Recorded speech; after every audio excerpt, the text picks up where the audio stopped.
Hello everyone and welcome to another episode of The Jamie Hughes Show. My name as always is Jamie Hughes and today I'm going to be giving you my review of Ocean's 8.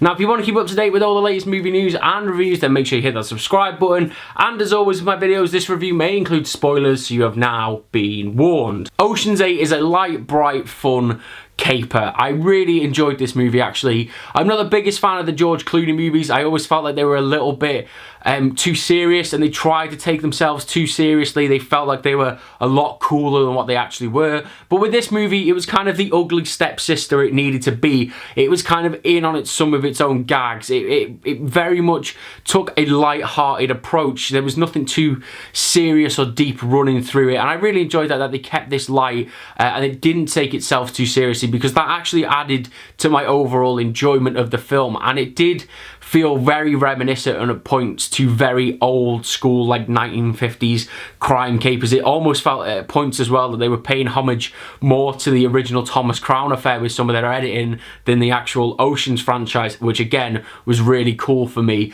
But one of the issues I do have with this movie is that it was definitely a film of two halves for me, because the second half of the film, where we got the heist and then it told that story of how they were going to get away with it, that was really cool. It was really fresh and funky and hip. But I do feel like the first half of this movie really dragged quite a lot. We got it was like we were building up to the heist, but we weren't really going anywhere, and I'll probably get into that a little bit more in detail when I talk about the negatives to this movie. But as I said, one of the huge positives for me in this film is that they nailed the heist sequence. I mean, it's a heist movie and the heist has to be good, and I think that they nailed that perfectly. I thought it was so well constructed and so well crafted. I really enjoyed that. And then the aftermath of the heist as well, where we delved a little bit more into the individual stories of this movie as well, worked really well.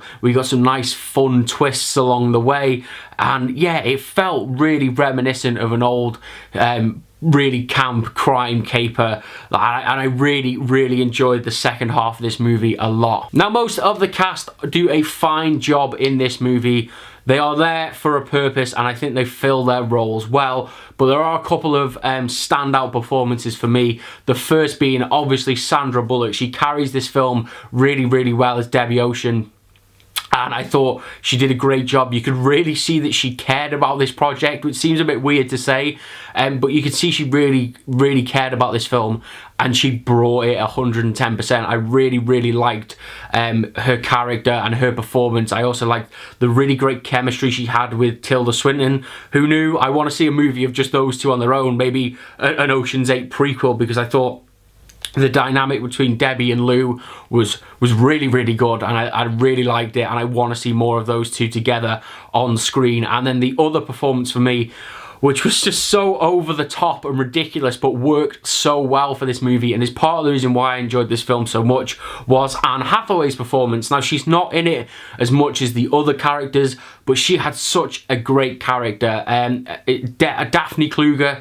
is her character. It's this really ditzy caricature of a Hollywood actress, and I thought she played it perfectly. A really dokey kind of over-the-top character. But then to add to that, we got the really fun twist that she's actually a lot smarter than she looks, and then she becomes part of the heist. I thought that was a really fun inclusion and a really fun twist into that story, and yeah, it just worked really well. As I say, for the rest of the cast, they just kind of filled their roles for me. There was no real special performance. They all just did a good job, personally.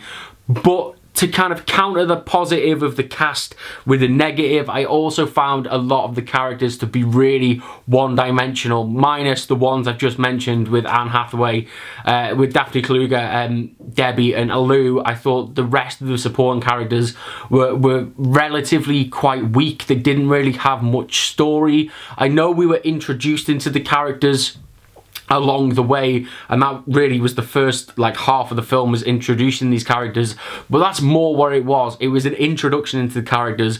We didn't really get any story from them, and we didn't really get much character progression from those characters, which I really would have liked to see, because that was part of my disappointment for the first half of this movie, is that it felt like it dragged because we weren't connecting with any of these characters, minus Debbie and Lou, and it just kind of, it just stagnated a little bit for me in the first half of the film. But as I said, the second half more than made up for it. So I don't know how much more there is to say about Ocean's 8. It's a fine movie. It's a fun, entertaining movie. I was entertained.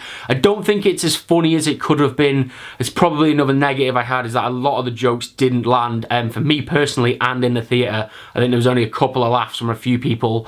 But overall, yeah, it's an entertaining, fine movie. It didn't have the spark that it needed to be great, and I think that was down to, again, that lackluster first half. But again, the second half of this movie is so good and so entertaining that it really saved the film for me and really contributed to my overall enjoyment of the film. And if I'm being honest, I would actually quite like to see a sequel with these characters. If they took the supporting cast and really expanded their stories in a second and possibly third film, I would be okay with that. I'd be happy with that, I think. I think they've got a decent enough lead in Sandra Bullock, and then you've got the two big supporting characters of Tilda Swinton and Anne Hathaway. Then the rest of the supporting cast, again, just raise those up, and you've got a really fun, rejuvenated film franchise on your hands, I think. I thought it was, it was fine and it was fun and I enjoyed it. So if you guys have seen Ocean's 8, let me know what you thought about it, as always, down in those comments below. And if you did enjoy this video and you want to keep up to date with all the latest movie news and reviews, then make sure you hit that subscribe button. And I will see you in the very next episode of The Jamie Hughes Show. Ta-ra!